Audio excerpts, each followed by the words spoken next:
Good morning, guys. This is What's Trickings. Welcome to my channel.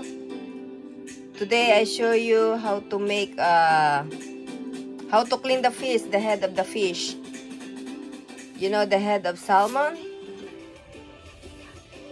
Just watch my channel and follow me what I'm doing. I show you how to cook very yummy head of salmon. How to clean, how to cook. It's good. Let's go and cook. So guys, I have two head of salmon here. This is just like $7.40. $7.40. That is Canadian dollars. This is two salmon heads. I will show you how to clean properly and how to cook. Okay, just watch.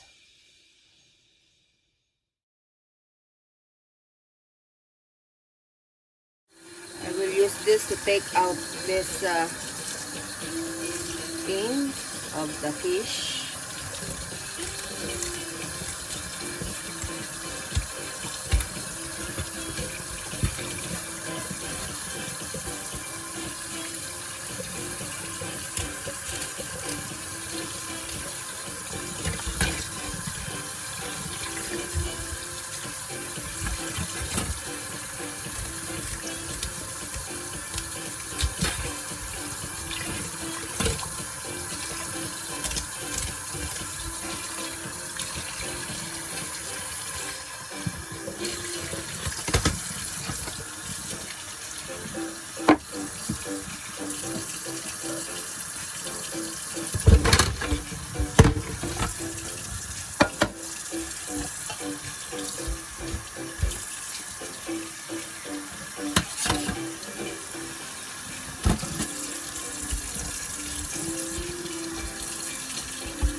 So first, you need to take out this, what do you call this? This one. This dirty thing, this. You need to pull like that. I'll use the scissor. Take out this. This is very dirty.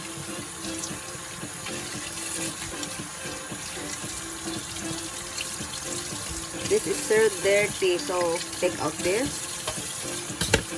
Like that, clean.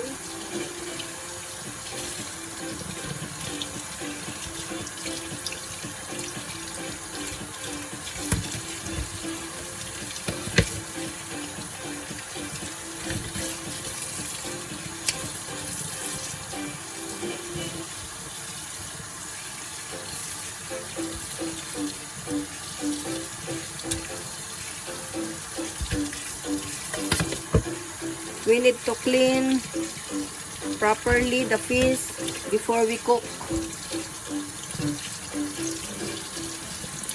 because all the dirty of the fish is in here, the gulls.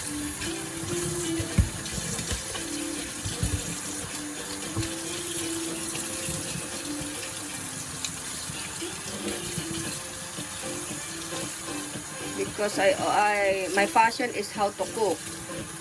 I always cook my food, especially now. Cannot go outside to eat, so I always prepare my food.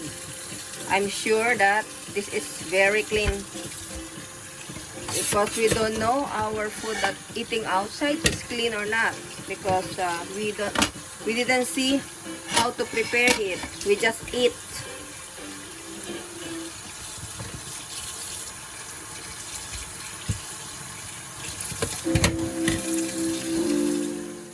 So we need to take out the gills and fish scales of the fish, so that it be sure that it is clean, like this.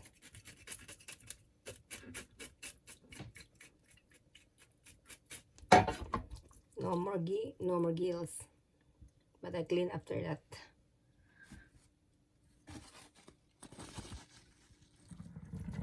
All these gills keep in a plastic bag. And then keep it properly and put in the fridge so that it become frozen. When frozen, this is the time you put this on a garbage so that your house will not be smell stink. Okay, like this.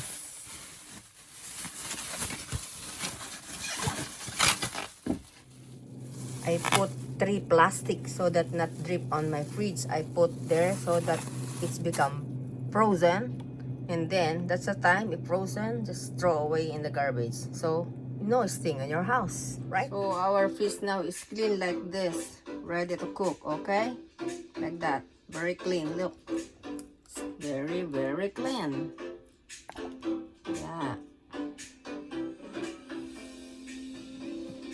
Then now we prepare the ginger, onions. This is my favorite ingredients in my fish, in my chicken.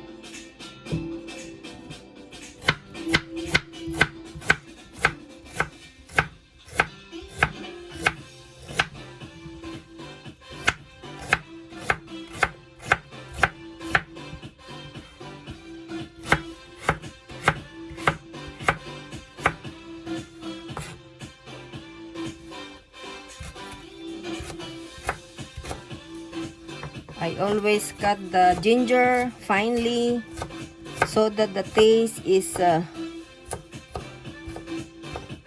go to the food that I cook. And sometimes I love to eat ginger. It's good. This ginger is good in our body.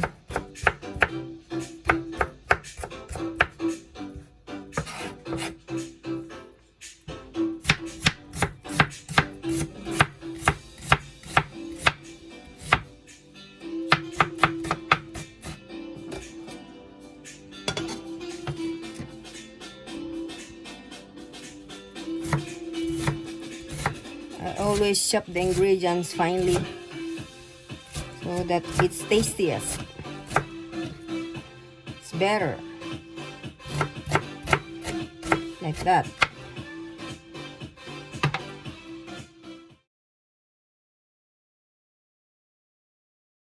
So now we will start to cook.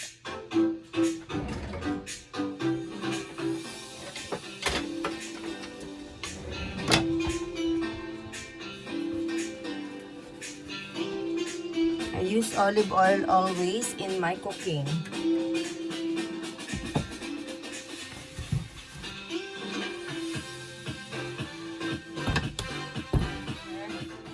I put already olive oil. Put some all this first.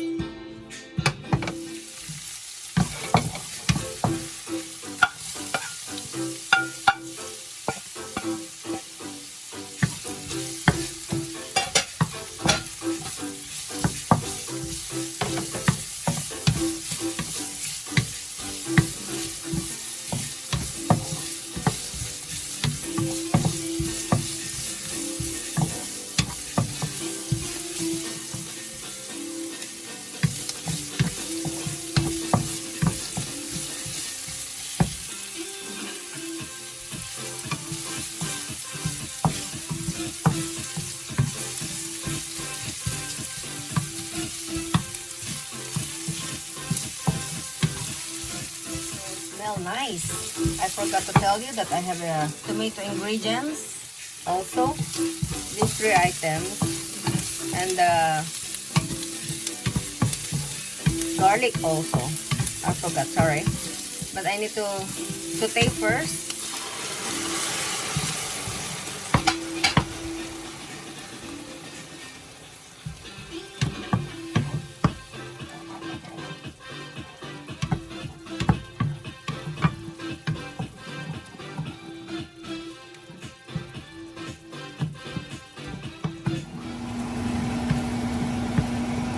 like that. You put the fish or the meat.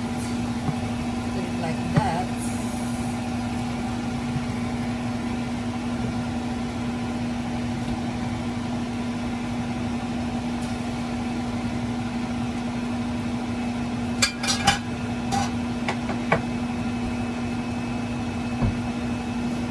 Put some salt.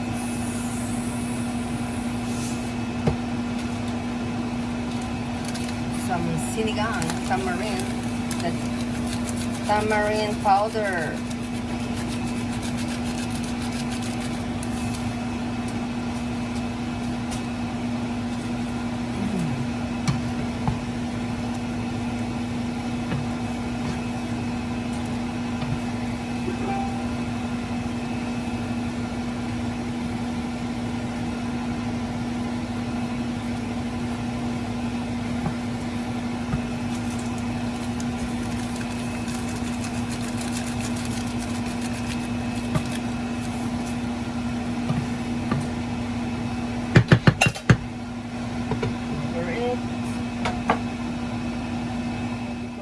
This fish have water. I didn't put any water. Didn't put any water, so it's become, the taste will become nice and like water, just like that.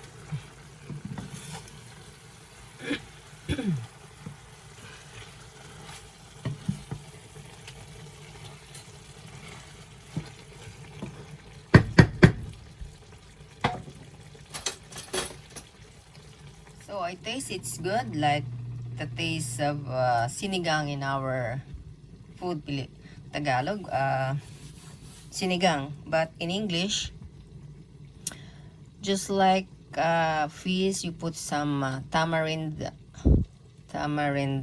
powder that you can buy anywhere in the supermarket, and then just put it like that. And because I didn't put some water, because the fish have also water, just like that. The taste of the ingredients go to the fish, so if you will eat, it's tastiest. Very nice for lunch. I'm sure that you try this to cook, and then you will try to eat, and very nice.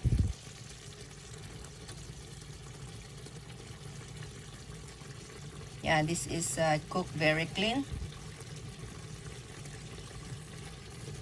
And did you see?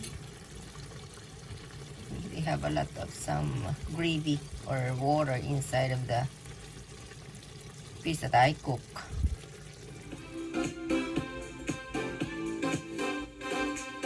Thank you guys for watching. Please subscribe, likes, and share. God bless.